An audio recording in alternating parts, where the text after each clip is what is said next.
Olá pessoal, Tony Rodrigues, Além da Notícia. Estou aqui diante de uma matéria por demais interessante que fala principalmente sobre medo, sobre receio. O Dinho Ouro Preto, capitão inicial. Ele faz uma confissão numa longa entrevista ao jornal Estado de São Paulo sobre o pretexto de falar dos 40 anos de carreira, a fama de Highlander, né? O cara que cai, levanta. Falou sobre política, extremismo, moderação e falou sobre Lula. E aí, lá na entrevista, perguntaram a ele o seguinte, sobre essa era polarizada. Você se preocupa com o patrulhamento das redes ou ataque de viés político? Eu não entendo onde é que essas pessoas acham essa polarização de hoje uma novidade. Nós sempre tivemos eleições polarizadas. Eu vou ressuscitar aqui alguns eventos históricos, lembrando aqui para os amigos espectadores aqui do canal. Eleição de 1946 para a presidência da República, nós tivemos o brigadeiro Eduardo Gomes contra o marechal Eurico Gaspar Dutra. Eleição polarizada. 1950, brigadeiro Eduardo Gomes contra o Getúlio Vargas. Eleição polarizada.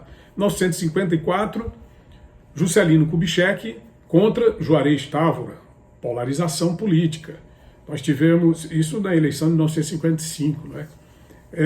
Nos anos 60, 1960, eleição polarizada entre Jânio Quadros e o marechal Henrique Teixeira Lott. Aí passam 29 anos, 30 anos sem eleição. Aí vamos para a eleição de 1989. Lançaram N candidatos no primeiro turno, mas no fim das contas a eleição ficou polarizada entre o espectro de esquerda que reunia Lula e Leonel Brizola e a direita que abrigava a candidatura do Fernando Collor de Mello. Era uma polarização, o Lula ganhou por meio ponto percentual e foi para o segundo turno, perdeu para o Collor por 3,5 milhões de votos em média. Aí a gente continua com a polarização, Fernando Henrique e Lula em 94, Fernando Henrique e Lula em 98, Fernando Henrique foi presidente da República até 2002, o candidato que ele apresentou foi o José Serra, que polarizou com Lula, foi para o segundo turno na eleição de 2002. 2006, polarização, nova polarização, Lula e Geraldo Alckmin. 2010, Dilma e José Serra. 2014, Dilma e o senador na época, né, que é o Aécio Neves, hoje deputado federal. E por aí vai. Depois teve em 2018 a polarização do Fernando Haddad contra o Jair Bolsonaro. Eleição polarizada. Não é agora essa polarização, essas pessoas, esses jornalistas aqui do Jornal Estado de São Paulo. Mas aí o Dinho Ouro Preto respondeu o seguinte: olha, eu digo o que penso, me considero de centro-esquerda, o extremismo me preocupa. Ele está falando de qual extremismo? O extremismo da esquerda. Durante as últimas eleições, eu e várias outras pessoas que não são petistas, Simone Tebet, Alckmin, FHC, apoiamos o Lula por perceber o perigo que o Bolsonaro representava. O cara passou 4 anos no governo, não representou perigo algum, enfrentou uma pandemia, criou uma série de programas super interessantes, garantiu renda para o povo mais pobre, retomou obras importantes para o desenvolvimento do país, foi prejudicado, é claro, pelo extremismo da esquerda e pela pandemia do coronavírus. Aí ele disse, olha, de fato havia, tanto que em 8 de janeiro os caras tentaram dar um golpe. A narrativa da esquerda, que golpe? Golpe sem armas, golpe num domingo, por pessoas idosas, totalmente pacifistas, movimentos absurdos, né?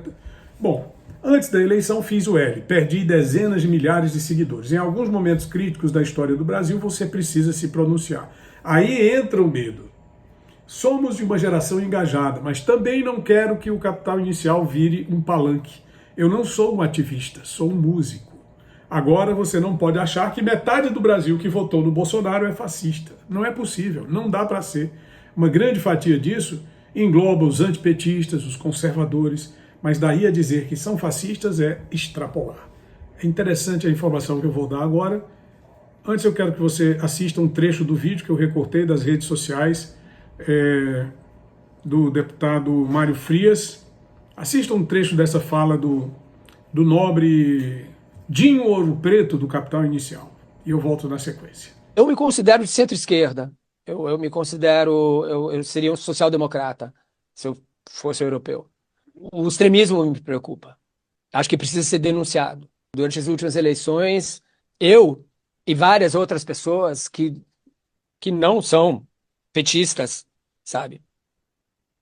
Simone Tebet, ou Alckmin, ou ah, FHC, sabe? Várias outras pessoas apoiaram o Lula por perceber o perigo, o que nós achávamos que é o perigo que o Bolsonaro representava. Lembrar que o Capital Inicial, o Dinho Ouro Preto, vão fazer aí, estão programando uma turnê dos 40 anos, né? Talvez seja por isso, o receio do boicote, que sempre acontece.